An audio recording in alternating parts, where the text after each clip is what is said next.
અમદાવાદના વટવા વિસ્તારમાં હત્યાનો ચોંકાવનારો બનાવ સામે આવ્યો છે।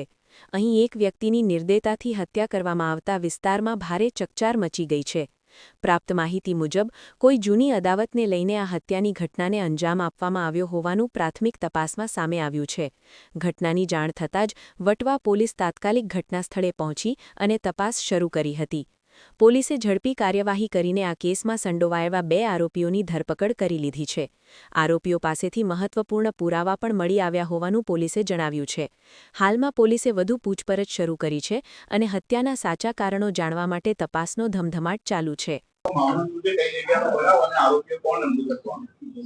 ગઈકાલે વટવા પોલીસ સ્ટેશનની હદમાં શાક માર્કેટ વિસ્તારમાં ફરિયાદી જીતુલબેન વાઇફ ઓફ સુલેમાન ઇસાકભાઈ જાતે શેખ નાઓએ એક ફરિયાદ જાહેર કરેલી કે જેમાં પોતાના પતિને 2 જણાએ સામાન્ય બોલાચાલી અને બંદૂક રાખી અને મારામારી કરેલ, જેમાં મરણ જનાર સુલેમાનભાઈ ઇસાકભાઈ શેખ જે છે તે મરણ પામેલ છે।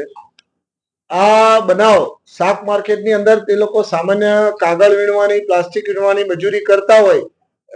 ગઈકાલ રાત્રે આશરે 9:30 વાગ્યે એક રિક્ષા ત્યાં પાર્ક કરેલી, જેની અંદર આ લોકોએ બેસવા બાબતે બોલાચાલી કરી અને તાત્કાલિક એ લોકોને જે ગુસ્સો થયેલો હોય 2 જણાએ આને ઈજા પહોંચાડી અને માથાના ભાગે અને ગળાના ભાગે સામાન્ય બાહ્ય ઈજા દેખાય છે, જે એને હોસ્પિટલ લઈ જતા એ મરણ ગયેલ।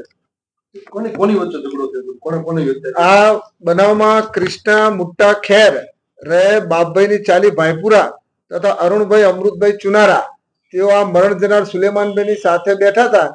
તે 2 જણાએ આની ઉપર હુમલો કરી અને આનું મોત નિપજાય। આરોપીઓ હાલ પોલીસે બંને આરોપીને ધરપકડ કરેલ છે અને આગળની તપાસ ચાલુ છે। વટવામાં જે રાતના સમયે શાક માર્કેટ વિસ્તાર છે ત્યાં ગાડી આ લોકો પ્લાસ્ટિકની બોટલો અને અમુક પૂઠા કાગળ વીણી અને પોતાની મજૂરી ઉપરથી એ લોકો આવક કરતા હશે, પરચુરણ આવક, એમાં એ બેઠા હશે શાક માર્કેટમાં અને ત્યાં બોલાચાલી થતા એ લોકોને મારામારી થઈને એમાં બનાવ બને છે।